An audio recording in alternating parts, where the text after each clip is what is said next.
आपण आता ऍडव्होकेट प्रवीणजी झवर यांच्याकडे आलेलो आहेत, त्यांच्या घरी आलेलो आहेत. त्यांच्यासोबत त्यांचे सौभाग्यवती कविताजी झवर या देखील आहेत. खरं म्हणजे आपल्या घरामध्ये आपण बघतो दैनंदिन दररोज प्लास्टिकचे वेगवेगळे पदार्थ येतात. मग चॉकलेट्स असतील, दुधाची पिशवी येते.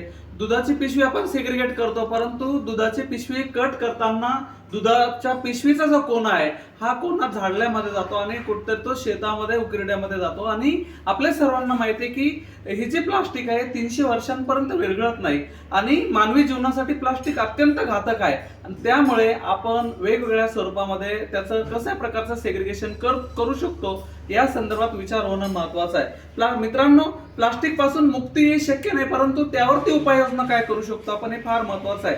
त्यामुळे ऍडव्होकेट प्रवीणजी झवर यांच्याकडे जेव्हा चॉकलेटचे रॅपर्स, रबर असेल, यासोबतच दुधाच्या पिशवीचा कोना असेल, असे छोट्या छोट्या ज्या प्लास्टिकचे जे वेस्टर्न आहेत, असं सर्वजण ते ही जी इकोब्रिक्स म्हणतो आपण या त्यांनी एक इकोब्रिक्स केलेली आहे.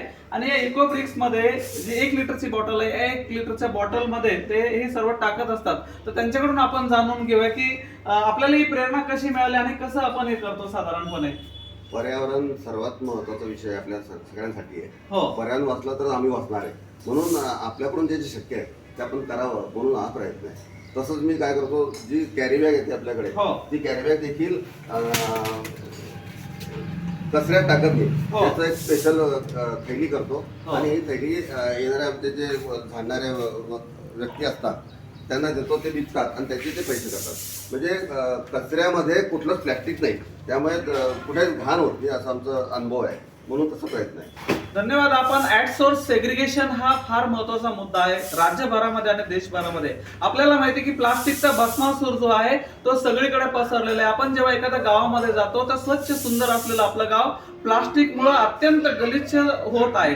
तर यापासून जर आपल्याला सर्वांना जर मुक्ती जर मिळवायची असेल आणि प्लास्टिकच्या भस्मासुरापासून वाचवायचं जर असेल तर ऍडव्होकेट प्रवीणजी आणि कविताजी हे जे करतात, कुटुंब ज्या पद्धतीने सेग्रिगेशन करतात आणि ज्या प्रकारे ते विक्री करतात, तर त्या प्रकारे आपण हे सगळं करणं गरजेचं आहे. अजून एक गोष्ट मित्रांनो आपल्याला सांगू इच्छितो की आपल्या समाजामध्ये अत्यंत दानशूर लोक आहेत, परंतु दानशूर असताना देखील काय परिस्थिती आपल्याला मी सांगतो की आपण जेव्हा भाजी घ्यायला जातो, जरुरी सामान घ्यायला जातो, इव्हन लहान मुलांसाठी कोरडा खाऊ घेण्यासाठी जातो, तर जाताना आपण पिशवी घेऊन जात नाही आणि तिकडून येताना प्लास्टिकची पिशवी घेऊन येतो. तेव्हा प्रत्येक घरामध्ये जर आपण बघितलं असंख्य प्लास्टिकच्या पिशव्या अक्षरशः विस्तारलेल्या आहेत.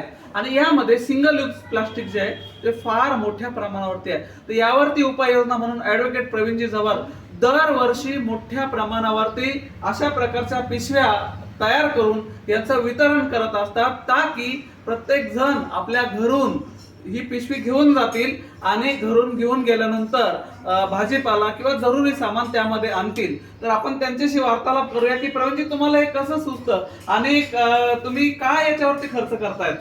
समाजभक्ती हीच प्रेरणा राष्ट्रभक्ती आहे रूपतीचे.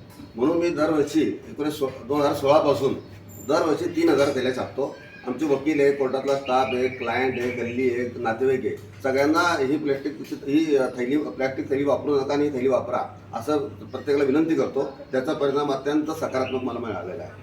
धन्यवाद. खरं म्हणजे दरवर्षी 3000 कुटुंबांपर्यंत ही पिशवी जाते आणि आपण जर बघितलं तर दररोज 3000 पिशव्या म्हणजे वर्षाच्या 365 गुणिले 3000 एवढ्या मोठ्या प्रमाणावरती सिंगल यूज प्लास्टिक पिशव्या आणि इतर पिशव्यांच्या संदर्भामध्ये प्रवीणजी काम करतात. हे काम मित्रांनो छोटं नाहीये, अत्यंत मोठं काम आहे. आणि आपल्याला पर्यावरणाचं संरक्षण करायचं असेल तर छोट्या छोट्या गोष्टी कराव्या लागेल, आता ना की मोठ्या मोठ्या गोष्टी. आणि छोट्या छोट्या गोष्टींमधूनच खऱ्या अर्थानं परिवर्तन होणार आहे. त्यामुळे चांगल्या गोष्टींची सुरुवात आपल्यापासून करा, चांगल्या गोष्टींची सुरुवात इतरांना सांगा आणि नक्कीच हा व्हिडिओ शेअर करा, सगळ्यांपर्यंत पोहोचवा, ताकी इतरांना देखील यापासून प्रेरणा निर्माण होईल. धन्यवाद.